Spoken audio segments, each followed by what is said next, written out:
గ్రామస్తులందరికీ నమస్కారం అండి. గ్రామస్తులందరికీ విజ్ఞప్తి, మన ఊర్లో మంచి ప్రభుత్వ పాఠశాల ఉన్నది. అన్ని వసతులతో కూడినటువంటి ప్రభుత్వ పాఠశాల ఉన్నది. ఈ పాఠశాలకి మన ఊర్లో ఉన్నటువంటి పిల్లలు ఎవరైతే ఉన్నారో, బడియేడి పిల్లలు ఎవరైతే ఉన్నారో, ఇక్కడ యూపీఎస్ 7వ తరగతి వరకు చదువుకునేటటువంటి బాలబాలికల్ని పాఠశాలకు పంపించండి. నాణ్యమైన విద్య ఉంది. చక్కటి మధ్యాహ్న భోజన పథకాలను అమలు చేస్తున్నారు.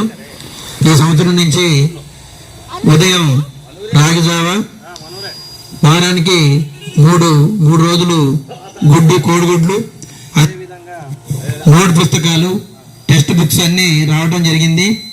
సువిశాలమైనటువంటి తరగతి గదులు, మంచి ఆట స్థలం ఉన్నాయి. మంచి మంచి కాంపిటీషన్స్ జరుగుతున్నాయి. మండల స్థాయిలో, జిల్లా స్థాయిలో పోటీలు కూడా జరుగుతున్నాయి. ఇంగ్లీష్ మీడియంలో బోధన జరుగుతుంది. పోయినసారి ఈసీఆర్ ప్రోగ్రామ్ అనేటటువంటి ప్రోగ్రామ్ కూడా కండక్ట్ చేయడం జరిగింది. మన యొక్క పాఠశాల మంచిగా కలెక్టర్ గారితో కూడా పిల్లల పెర్ఫార్మెన్స్ బాగుందని చిన్న మెమోంటో కూడా తీసుకోవడం జరిగింది. మరి ఇన్ని అవకాశాలు ఉన్నటువంటి మన యొక్క పాఠశాలలో మన విద్యార్థులందరినీ చేర్చి మన పాఠశాలను బలోపేతం చేసుకోవాల్సిందిగా కోరుతున్నాం. మన పాఠశాలను బలోపేతం చేసుకుంటే మనకే ఉంటుంది, మన పిల్లలు బాగుంటాయి, మీ యొక్క డబ్బులు ఆదా అవుతాయి. రేపు ఎప్పుడైనా పిల్లలకు అవసరమైనప్పుడు, పెద్ద స్థాయిలో ఏదన్నా అవసరమైన కోచింగ్ సెంటర్లు ఉన్నా అటువంటి సమయంలో వినియోగించుకోవచ్చు. ఈ అమౌంట్స్ అన్నీ కూడా మంచి ప్రభుత్వ బడి ఉంది, దాన్ని మనం చక్కగా ఉపయోగించుకుందాం. మంచిగా ఎడ్యుకేటెడ్ కలిగినటువంటి ఇంగ్లీష్ మీడియంలో బోధించగలిగేటటువంటి టీచర్లు ఉన్నారు, అనుభవజ్ఞమైనటువంటి టీచర్లు ఉన్నారు. వాళ్ళందరితో కూడా మంచి బోధన జరుగుతుంది. కాబట్టి మీరందరూ కూడా మన బడియేడి పిల్లల్ని మన బడిలోనే చేర్పిద్దాం. ఒకసారి చెప్పండి, ఊరు బడి పిల్లల్ని మన బడిలోనే చేర్పిద్దాం, మన ఊరు బడి పిల్లల్ని మన ఊర్లోనే చేర్పిద్దాం. ఓకే,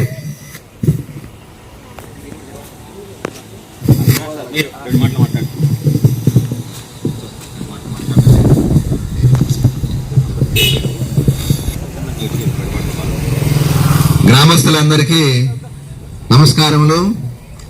మన ఊరు పాఠశాల ఉన్నది, కానీ పిల్లలని మీరు పక్క ఊరుకు పంపిస్తున్నారు. మరి మీ ఇక్కడ ఉన్నటువంటి పాఠశాలలో విద్యార్థులకు చదువు రాకపోతే మీరు పంపిస్తున్నారా, లేకపోతే వారు ఆ బస్సుల్లో తిరగటం ఆనందంగా అనిపించి పంపిస్తున్నారో మరి తెలియటం లేదు. మీ పిల్లల్ని మా పాఠశాలలో చేర్పించిన తర్వాత వారికి చదువు రాకపోతే మీరు మమ్మల్ని ప్రశ్నించాలి, కానీ ఊరు వదిలిపెట్టి వేరే ఊరికి పిల్లల్ని పంపించడం అనేది మంచిది కాదు. మీకున్నటువంటి డబ్బుని మీరు ఆదా చేసుకోవాలి.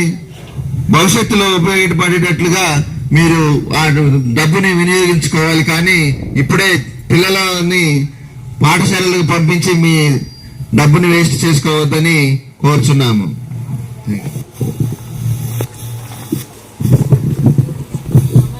అందరికీ నమస్కారం అండి. మేము ప్రభుత్వ పాఠశాల ఉపాధ్యాయులం.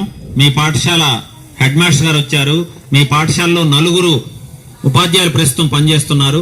రాబోయే రోజుల్లో విద్యార్థుల సంఖ్య తగ్గితే ఈ ఉపాధ్యాయులు వేరే చోట కూడా షిఫ్ట్ చేయబడతారు.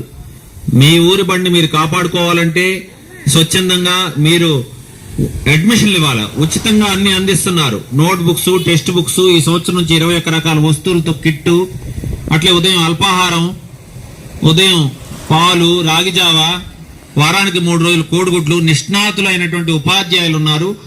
ఇప్పుడే హెచ్ఎం గారు చెప్పారు, మీరు విద్యార్థులకు రాకపోతే వచ్చి అడగండి, ప్రశ్నించండి అని చెప్పారు. కానీ ఇక్కడ నుంచి ఒక 6 కిలోమీటర్లు 5 కిలోమీటర్ల దూరంలో ఉన్నటువంటి ప్రైవేట్ పాఠశాలకు పంపించుకుంటూ డబ్బును వృధా చేసుకుంటున్నారు. మీరు ఇక్కడ ఉన్నటువంటి మంచి వసతులు సౌకర్యాలతో కూడినటువంటి పాఠశాల ఉంది. ఈ పాఠశాలని అభివృద్ధి చేసుకోండి, విద్యార్థులు పంపించండి. పాఠశాల అభివృద్ధిలో మన ఊరు బండి మనమే కాపాడుకోవాలా, వేరే వాళ్ళు వచ్చి కాపాడలేరు కదా. ఈ ఒక్కసారి బడి మూతపడితే విద్యార్థుల సంఖ్య తగ్గితే ఒక్కొక్కళ్ళు టీచర్లను బయటికి పంపించడం జరుగుతుంది. ఇప్పటికే 6 ఉండేది గతంలో, ఇప్పుడు 4కి కుదించబడ్డారు. రాబోయే రోజుల్లో 2కి, తర్వాత 1కి బడి మూతపడుతుంది. కాబట్టి ఇట్లా అభివృద్ధి చెందాలంటే పిల్లల సంఖ్య పెరిగితే ఉపాధ్యాయులను ఇక్కడికి సర్దుబాటు చేస్తారు, లేకపోతే ఇక్కడ నుంచి వేరే చోటకి సర్దుబాటు చేస్తారు. ఇవన్నీ గమనంలో ఉంచుకొని మేము ఉచితంగా స్వచ్ఛందంగా బడిబాటలో పాల్గొనడానికి వచ్చాము. ఆదరించండి, బడిని కాపాడండి. Okay, thank you.